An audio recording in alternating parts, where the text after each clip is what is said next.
Okay, Professor Jim Schultz here from my Finance 513 students. I wanted to shoot another YouTube video, and this one is going to be on Chapter 9.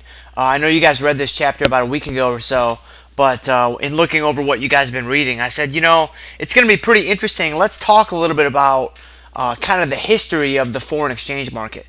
Let's talk about kind of how the gold standard got started, what that meant, how things changed, and kind of where we are today. And so I thought this would be a really good addition to what you guys are already studying. So go all the way back to the mid-1800s. The mid-1800s, the world trade market was absolutely booming, right? Countries wanted to be a part of imports, exports, and so basically what happened was they all decided, hey, we need to come up with some kind of a uniform system for, exchanging money. So most countries adopted this gold standard, and that basically guaranteed that any amount of paper money could be redeemed by the government for its value in gold. So what this meant was countries could now transact with confidence that their paper currencies would indeed be worth something real, which was gold. Then 1913, the Federal Reserve is created. And the reason why it was created was kind of to promote stability, in the gold market, in the currency market, to give a little bit of stability and a backdrop behind all these global transactions that were occurring.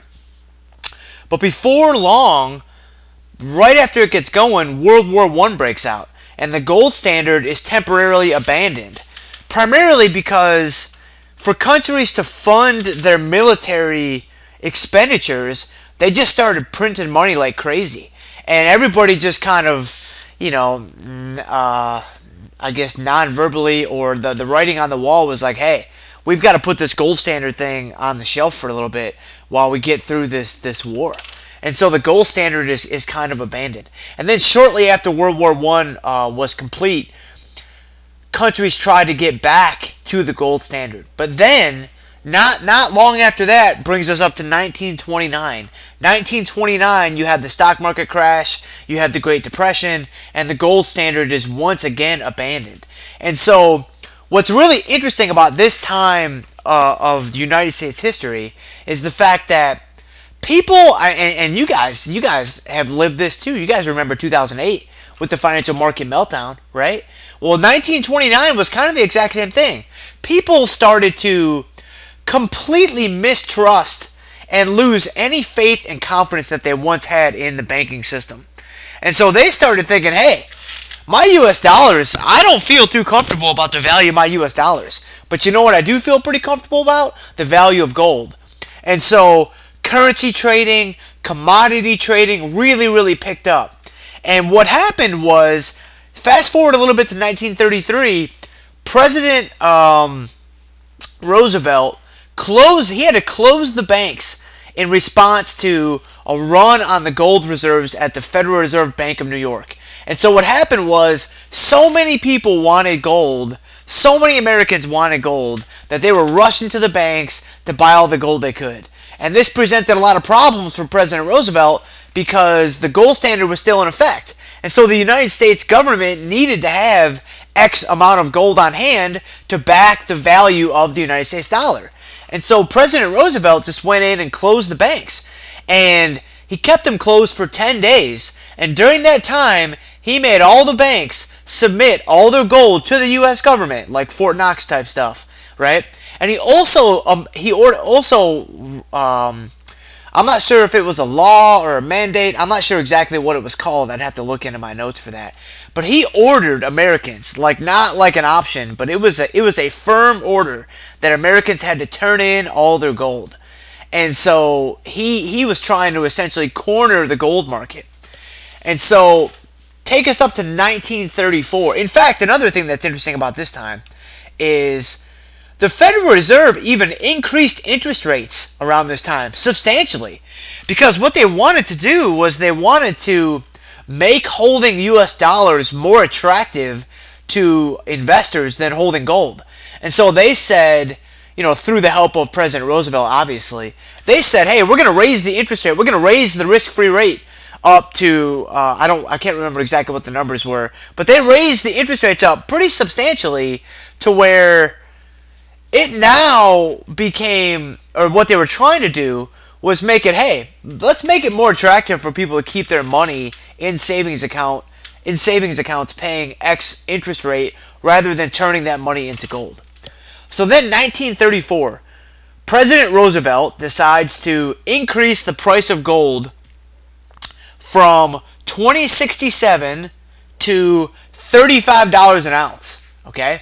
So he just goes in and he almost doubles the price of gold. So here's basically what that did, and here's why he did it. This increased the value of the gold reserves that the United States government had, obviously. It almost doubled them. But by doing so, because now it required more dollars to buy 1 ounce of gold, you essentially decreased the value of the dollar. Now, as you guys learned back in Chapter 4, the Federal Reserve will oftentimes decrease the value of the dollar when they want to spur economic growth. Well, that is exactly what was occurring here, except the President and the Federal Reserve were doing it in a different way. They were increasing the price of gold, which essentially devalued the value of the dollar. This effectively increases the money supply, all with the goal of battling the economic downturn that the United States was still trying to come out of from the Great Depression. And it worked because, the 30s were pretty booming in the United States economy. So now, take us up to 1944. 1944, the Bretton Woods Agreement is reached. And so the Bretton Woods Agreement basically is kind of like an improvement on the original gold standard. It now says that all currencies have to be tied to gold. But here is what's so interesting about that agreement. The United States at that time held most of the gold reserves in the world.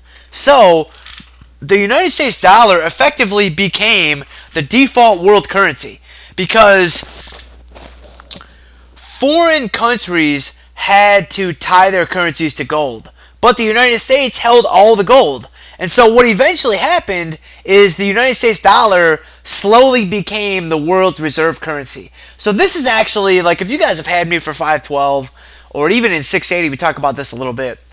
We talk about how the United States dollar is the safest currency in the world. We talk about how the United States dollar is the global reserve currency. This is kind of where it all started, back in 1944 with the Bretton Woods Agreement. And it was almost an unintended consequence for those of you that have taken some high-level economics classes.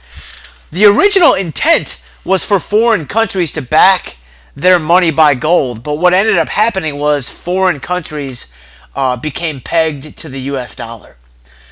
Now, fast forward about 25, 27 years later, that brings us up to 1971. The Federal Reserve stops redeeming dollars with gold. President Nixon is in office, and the Federal Reserve stops redeeming dollars with gold. So what ends up happening is the United States dollar becomes decoupled from gold altogether. So there is no longer a clear link. And so what happens is gold is now allowed to operate within the free market. Free market forces take hold of gold. And the price of gold shoots up from about $42 an ounce almost immediately to $120 an ounce because investors still want it. They still want it in times of uncertainty. When they feel unsure about paper money, they still feel more confident holding a brick of gold or a bar of gold or an ounce of gold. And so it still kind of kept its shine in terms of its value in the marketplace, and its value in the free market almost tripled. And so that's pretty much where we stand today. Most currencies now are not pegged to the US dollar. Most currencies are free floating is what it's called. So basically, you have US dollars, euros, British pounds, Swiss francs, Canadian dollars, all these different global currencies. They're essentially allowed to float freely, and the value of their currencies will be completely derived by the supply and demand in the marketplace, free market forces, the strength or weakness of their economies, and so on and so forth. And so that's a brief history of kind of the foreign exchange market going all the way back to the beginning of the gold standard and bringing us all the way up to present day. So I really hope that that was helpful for you guys, and I hope that that added some nice detail and layers to what you guys read about in Chapter 9.